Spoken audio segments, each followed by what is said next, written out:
Code Records. South Sudan put it. DJ Paul Angando. It's so what? One and a well. You will a Ajak what you can talk a year.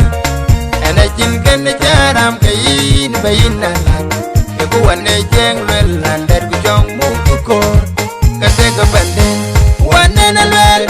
You will a Ajak what you can talk a year.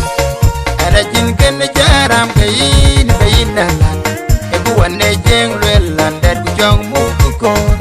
Can take a bandit. One and a well. You will a Ajak what you can talk a year. And I think can the Jaram Kayin Bayin and you go and a general and that we don't move to court. Can take a bandit. And the why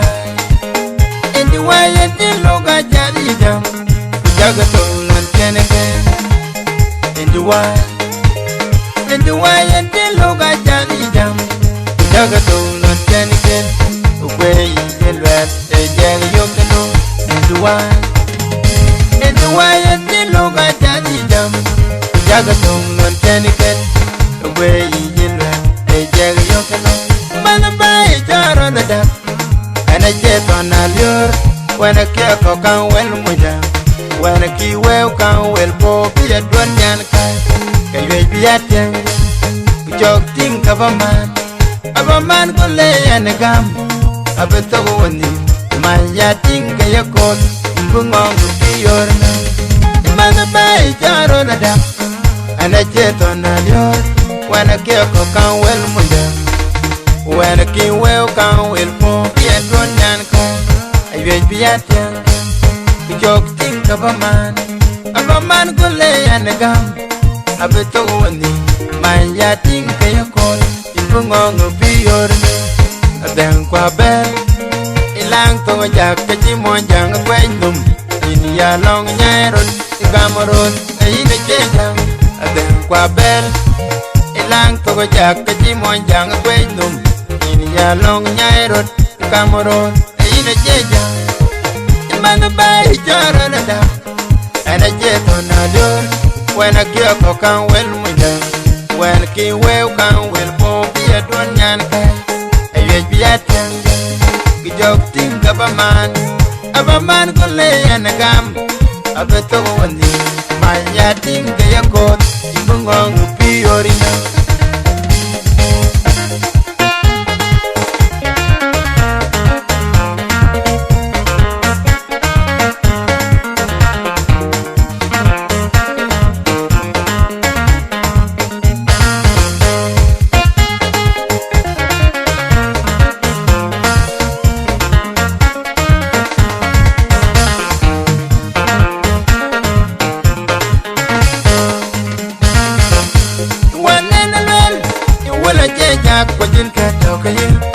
And I think can the Jaram Kayin Bayin and you go and a general and that we don't move to court. Can take a bandit. One and a well, you will a Ajak what you can talk a year. And I think can the Jaram Kayin Bayin and you go and a general and that we don't move to court. Can take a bandit. One and a well, you will a Ajak what you can talk a year. And I think can the Jaram Kayin Bayin and you go and a general and that we don't move to court. I take a pretend. And the why and the loga Jadidam. Jagatol and Kennegan. And the why and the loga Jadidam. Jagatol and Kennegan.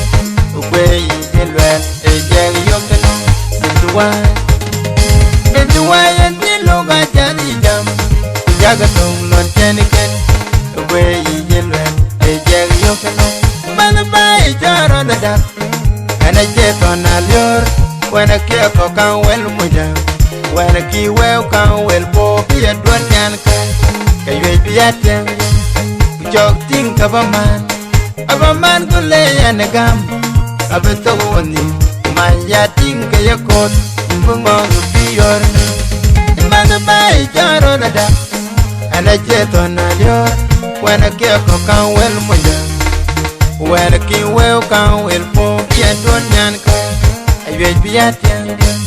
We joke think of a abaman kule anagam abeto wani maya Dinka yakol ibungong biyorna adang kwa bel ilang to Ajak kaji monjang kwenyum ini ya long nyairot ikamarot ina jejang adang kwa bel ilang to Ajak kaji monjang kwenyum ini ya long nyairot ikamarot ina jejang imana bai jaro na da ana jeto na lyor when I get a can well munya when ki well can well bo bi adon nyan kai ayet bi aten ki jok Dinka abaman ko le anagam abeto wani maya Dinka yakot ibungong pi orina